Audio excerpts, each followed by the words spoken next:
Hello, welcome to a Maker Studio. I'm Cheryl and I create over on the Home of My Making Facebook page. So good morning. As you guys hop on, let us know you're here, let us know where you're watching from. So I have a fun project today with a newer stencil. So I'm gonna start with a board that I have gotten at Hobby Lobby. And it's a pretty decorative board, but I'm going to kick it up a notch. So it came this way. It came with this whitewash stain with these white half beads on it. And I'm just going to kick it up a little bit. So as you guys hop on, let me know here. Don't forget to tag 3 friends and share this tutorial, and you will be in the giveaway for the stencil that I'm going to use. Let me just get a brad wet.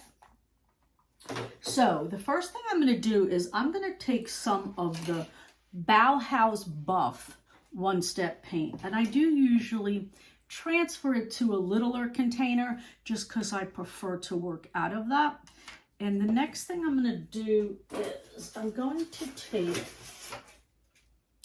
some of that paint and I'm going to take a chip brush. Again, we have these at a Maker Studio. All the products that I'm using are up in the description section of this tutorial. I'm going to put the brush into the paint and offload it a little bit. And I'm just going to do some brush stroking back and forth. I like using a chip brush for this because it actually does the detail for me. Now that's the look I'm trying to achieve. It's just like a not full coverage. And I want my sides to be wispy. So this brush gives that wispiness to me. So I'm dipping it into the paint and then I'm offloading it. You can always go back and add more where you wish to put it for the look you want to achieve. Kind of want it to look like it's been there for a while.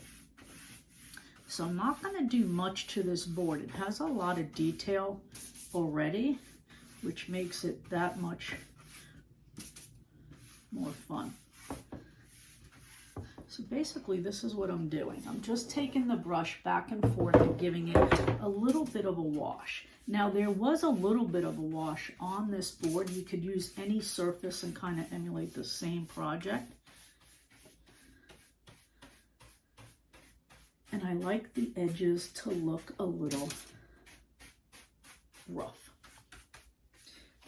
If you don't like this look, you could actually tape it off and make a square and do it more opaque. So I'm just going to go back and add just a little bit more coverage.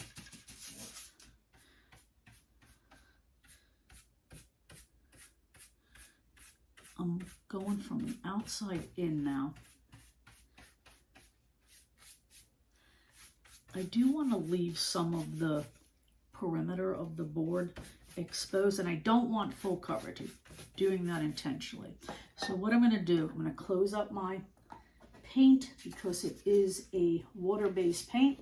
I am going to hit this with a dryer. Now you don't have to do that. If you just waited 20 minutes, this would dry. This is a water-based product, the one-step paint, and it is a chalk-based paint, so it dries pretty quick. As you guys hop on, let me know you're here. Let me know what you think of this board. I did get it at Hobby Lobby. And again, as you're hopping on, don't forget to tag 3 friends and share this tutorial. And I'll show you what the stencil is today. I'm just going to put that to the side. So we have this really pretty stencil and it's called Flower Invoice. If you look at the back, it's got like almost like an invoice. And then there's a flower on top of it. There's a lot of detail going on in this stencil. I love it. I love the aesthetic of it. So we're going to use this today. So don't forget, tag 3 friends and share this tutorial and you will be in the giveaway for this particular stencil. So what I'm going to do is I'm going to take some duck cloth. So this is like a beigey color. And I did cut out a piece. that my stencil can go over. So I'm gonna put this on fabric. Yes, you could stencil on fabric. We have a medium called Gel Art ink that you could use on fabric. You could also use the one-step paint on fabric. This is not gonna be washed, so I'm not gonna worry about it. But with the Gel Art ink, you can heat set it and make it permanent so that you can use it and wash whatever you're putting it on, like tea towels. In this instance, this is going to be a decor piece, so it's not going to get washed, so I don't need to heat set it. So if you're new to a Maker Studio stencils, they come in this sleeve. Save that. They're adhesive, reusable, so they come on a backing. You're going to peel that off the backing. Keep that also, because you would put that back on there when you are done with your project and you have washed your stencil. I always advise that you wash your stencils as soon as you pull them off of your surface. This way you get nothing laying in the mesh, so that it becomes reusable and you can use it over and over again. So I am burnishing that down onto the fabric. I do have a little piece of plastic under here because it's on fabric. I don't want the ink to go through this fabric and then onto my surface. So just be careful of that. If you're working on anything you don't want to get any ink on. So I'm going to use the Gel Art ink in the Can't Never Could. I like to use, when I'm doing fabric, I like this type of spreader, and I like to cut it smaller so that I can have more control over it instead of using it in a bigger piece like this. And these are reusable also, so you can always wash them too. I'm going to make sure that's burnished down. I like to start with just a little bit, so I'm just going to put a little bit onto my spreader, and I'm just going to go over the stencil. I am going to be mindful not to get it on the pieces of canvas that I don't want the stencil. I'm adding as I go. One of the reasons why I do that is because this is a tube, you can't really put it back if you were to get too much, but it also keeps me from applying too much. Let me just get that flattened down again.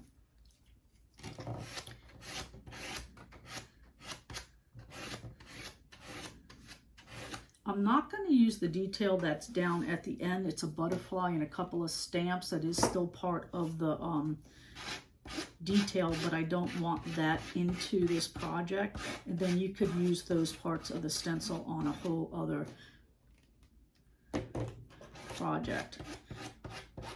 That's the good thing. You don't have to use these stencils in their entirety. You could use bits and pieces. And you can combine stencils too. So don't forget, as you guys hop on, let me know you're here, and then tag 3 friends and share this tutorial, and you will be in the giveaway for this particular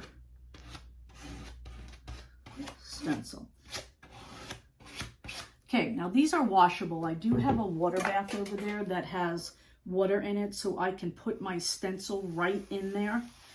So what I'm going to do is, all that ink needs to come out. So what you guys would do at home is you would go and rinse it off right away. I have a water bath. I'm just going to stick that in there, and that's going to be where it lays while I'm doing this particular project. I do want to get this dry before I move on to the other part of the project. Now you could let this dry. It'll take good half hour to dry, but I am I'm using a heat gun just to speed up the process, because I need to handle it and I don't want it to be smeared. One thing I need to do is close your tubes up because they are water-based. So far, if you just hopped on, I took a board I got from Hobby Lobby that was a really, really nice board in itself, but I did like a whitewash on it with some one-step paint in the Bauhaus buff. Then I took a piece of duck canvas in a beige color, cut out a piece, and then I stenciled the stencil on it that is called Flower Invoice. Love it. A lot of detail. That's one thing I like about the mesh stencils, is you get a lot of detail because of the mesh and the way that it is made. Almost like a screen print. I'm going to try to just take a little bit of these sides off and make it kind of a little bit straighter. I do not want this to be perfect. There's a reason why I cut it the way I did. And I'm going to kind of get the edges a little frayed. The good thing is when you hand cut something and you fray it, it hides a lot of things, like when you don't make it even. That's why you want your piece dried, because now I'm going to take some of the threads out of it to give it more of a distressed edging. This type of fabric is really good with that. So just make sure that's dry. So what do you guys think of this stencil? It's pretty, isn't it? I like the black ink on the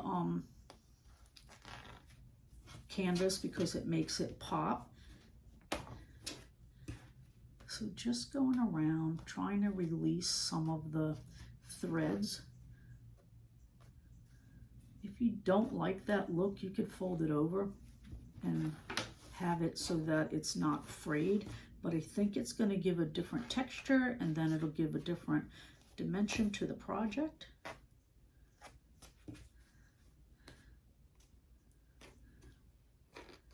Don't forget, tag 3 friends and you'll be in the giveaway for this particular stencil.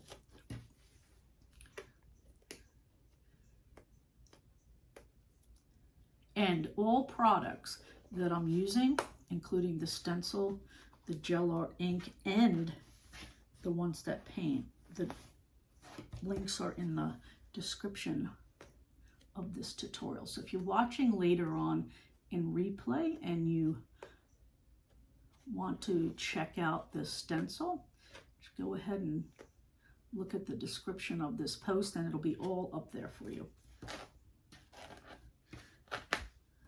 Just trying to get this one side, and then I like it more distressed than less, so I think it just adds something.